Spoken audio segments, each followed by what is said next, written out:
All right, welcome back to Hotham's Apiary. I'm Jason Hotham. In this video, I want to talk a little bit about modern beekeeping and the different hive systems that are being used today, as well as give some advice to some beginning beekeepers as to what kind of systems they should try to use. Keep watching.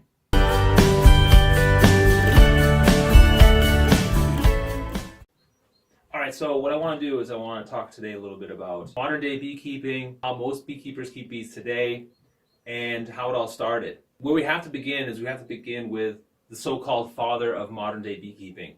His name was Lorenzo Langstroth. Mr. Langstroth lived in the United States in the 19th century, and around 1850 he made a very important discovery. He discovered a term what we today call bee space.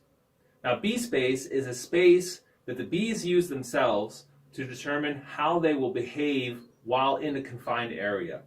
Not behavior as far as their movement is concerned, but what they do with that particular space. So this bee space, by definition, is approximately between 6 and 9 millimeters, or 1/4 of an inch to 3/8 of an inch. Now the bee space determines what the bees will do. So if bees encounter the space less than 6 millimeters, then what they'll do is they'll fill that space with propolis. Now, propolis is a natural substance that the bees create themselves. It's kind of like glue. They make it out of saliva, beeswax, and they use resin from trees or from plants. And basically they chew this up and they spit it out and they use it like glue to seal up these small spaces within the hive to make their hive watertight, to preserve heat within the hive. The other part of bee space is any space that's larger than 9 millimeters, the bees will try to fill that space with wax. With that knowledge, Langstroth designed a hive system to accommodate the bees so that they would not be put under too much stress when the beekeeper was performing an inspection. Now, Langstroth himself used what was known as a leaf hive that was developed around 1789, I think it was, in Switzerland. And this hive system was basically, it looked like a book. You could open the frames like leaves of a book, you could turn them, and then you could inspect each frame and see what the bees were doing. You could determine if the queen was in there, and basically everything that we do today. But the problem with this hive system was, because of its design, the covers and the sides of the walls were really close to the outer edges of these frames, and the bees would, because of bee space, they would seal up those areas with propolis. So every time the beekeeper went to inspect the hive, they had to crack open this propolis, causing a lot of stress, causing a lot of problems. So Langstroth wanted to remedy this, and through that knowledge, he was able to come up with a design that we use today. Now, there are lots of variations to the Langstroth hive. In the United States, I believe the majority of people are using Langstroth hives in some form. They may be modified, or perhaps they're pure and true to the original design. But here in Germany, there are lots of different types of hive systems that are being used every day by beekeepers.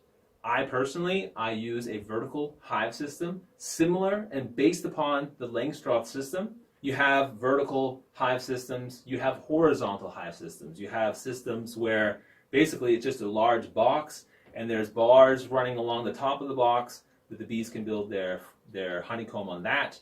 In the vertical hive system, where it's more modular, you're able to take things out, you're able to build upwards like a tower from one box on top of the other box, which I will demonstrate in a moment here.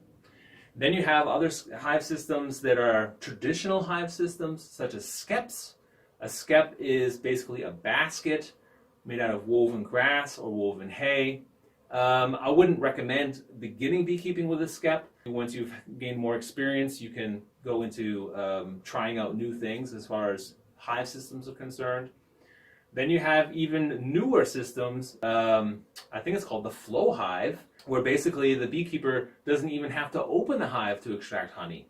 There's an integrated system for extracting honey within it. So there's so many different types of systems. And the question is really, which system should you start with? I think the system that you should start with is a system, we'll get to that later, First, let me go ahead and show you the different components of the vertical hive system that I use. So basically what we have here is we have a system that is based on 4 components. There are additional components, but they're not part of the basic system. The first component is the floor. The dimensions of this floor are the dimensions of the hive system itself. This is a little bit different than the Langstroth, I believe. However, there are some advantages to this system.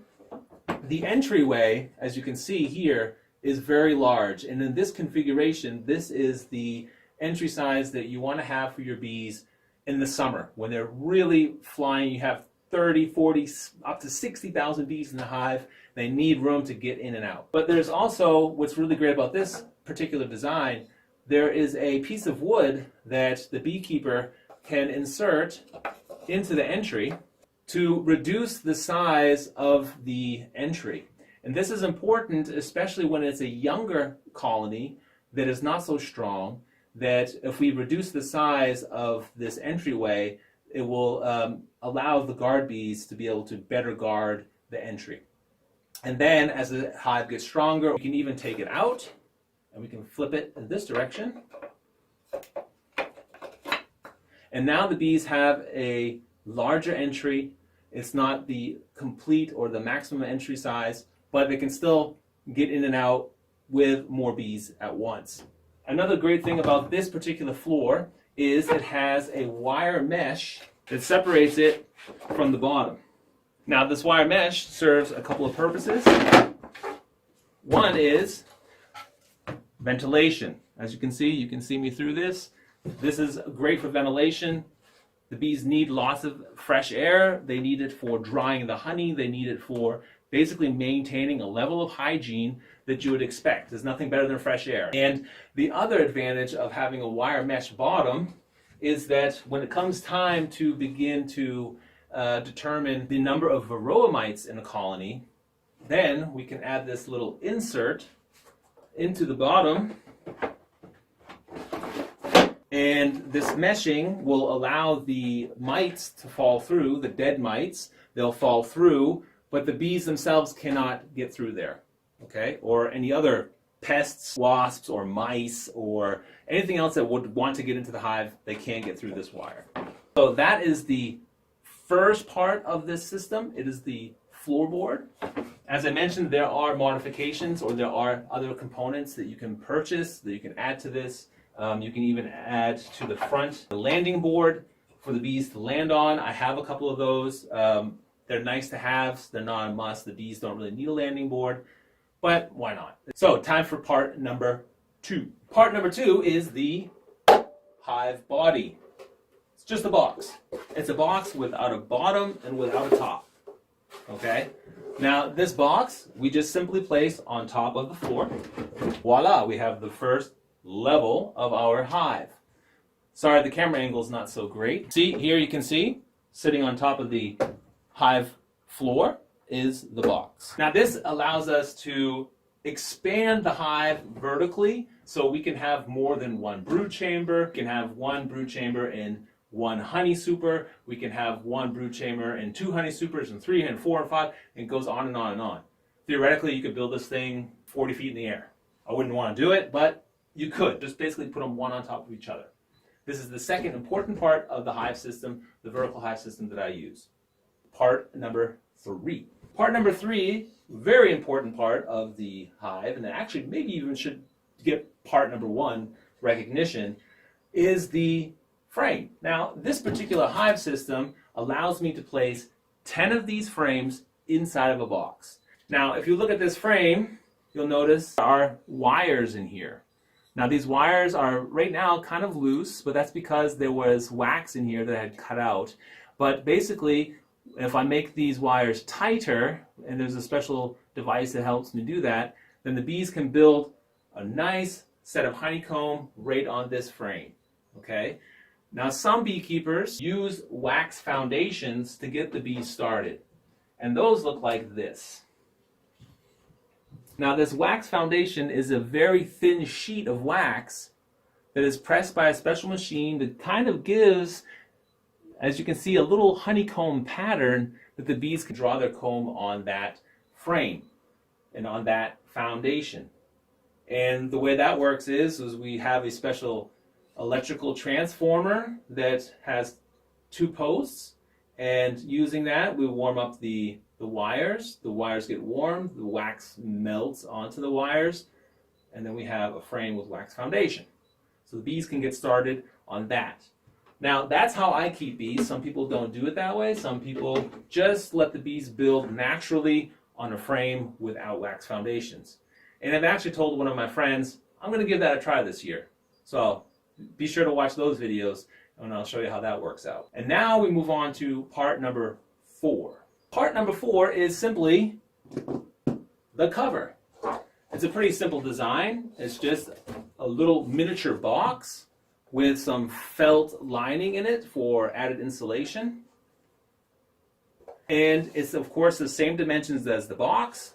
I just simply place it on top, and that's it. I have now my basic hive configuration. Theoretically, I could just put this out somewhere. I could catch a swarm, dump the swarm into it, and they could live in this hive. I'd have to add a few more frames, but as a beginner, that's all I need to begin. Again, this is the system I use. The reason why I reiterate that over and over again is because you'll very seldom find 2 beekeepers who have the same exact opinion upon what system is the best or which system works better than others. Okay, but that's fine. It doesn't matter. Bees are very adaptive. They're very robust. They can really adapt to their situation quite well. They've been doing it for millennia, right? So we don't have to pretend that we know what's best for the bees. The bees will do what they feel is best for them based upon what kind of hive system they have to work with. What I want you to take away from this video is the importance of bee space, the importance of the discoveries that Lorenzo Langstroth made, and when it comes time for you to pick your own hive system as a beginner, there's something that you should know. And this is very important, and this is why I kind of jumped ahead instead of giving you the answer right away. I want you to understand that as a beginner, you're going to have problems, you're going to have questions.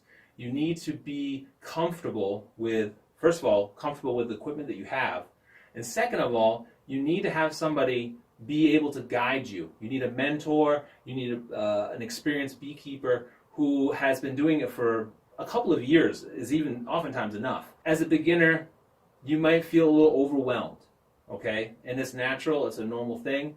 It's not an easy thing to all of a sudden go from never having anything to do with honeybees to all of a sudden having to take care of several thousand of these creatures, okay? What I want you to know is if you are trying to find the best system for you, ask other people who are in your area who are beekeeping what they use. It will help you in those tough times when you're not able to quite figure out what is happening with the bees, why they're doing certain things. It's so much easier to explain a situation or to show someone else a situation if they themselves are familiar with the equipment that you're using. If I start using a skep hive, right, and I begin with that particular way of keeping bees, but there's not a single beekeeper in the area who uses skep hive, it's going to be hard for me to ask questions. Sure, I can ask them questions. They may be able to help as far as behavior is concerned, swarm behavior, or when the bees, when they begin raising drones, those types of things I might be able to ask, but I won't be able to ask them, okay, when should I expand the hive? When should I take frames out? When should I take the food out? When should I extract honey? Those types of things will be a lot harder for another beekeeper to help you with if you're using a completely foreign system than what they're used to. So the best system for a beginner is a system that other people are using in your area. All right, so that's basically all I have for you today in this video.